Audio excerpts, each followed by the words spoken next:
cette étude des autorités sanitaires qui révèle l'ampleur des dégâts causés par la dépakine. Plus de 14 000 femmes enceintes ont été touchées par les effets secondaires de cet antileptique sur le fœtus. On en parle avec Stéphanie Zenati en direct du ministère de la Santé pour BFM TV. Stéphanie, que révèle précisément cette étude ? Eh bien, comme vous l'avez dit, plus de 14 000 femmes enceintes ont été exposées à la dépakine entre 2007 et 2014. C'est le chiffre révélé par ce rapport qui vient donc confirmer celui déjà annoncé par l'association d'aide aux parents d'enfants atteints. Et pour la première fois aujourd'hui, le ministère de la Santé a reconnu sa responsabilité dans cette affaire malgré des contre-indications qui étaient connues avant même les années 2000 et un principe de précaution qui aurait dû s'appliquer.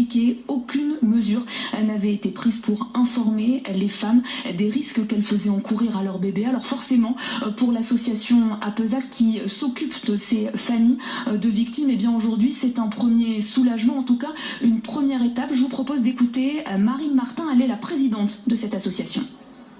Là, c'est une reconnaissance de l'État dans sa responsabilité en tant que complice d'autorisation de mise sur le marché d'un produit extrêmement phytotoxique.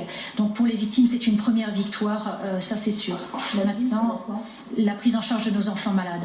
Il faut absolument que ces enfants soient soignés, pris en charge. Et qu'est-ce qu'ils deviendront quand nous ne serons plus là, quand nous serons décédés? Qui fera le dossier MDPH?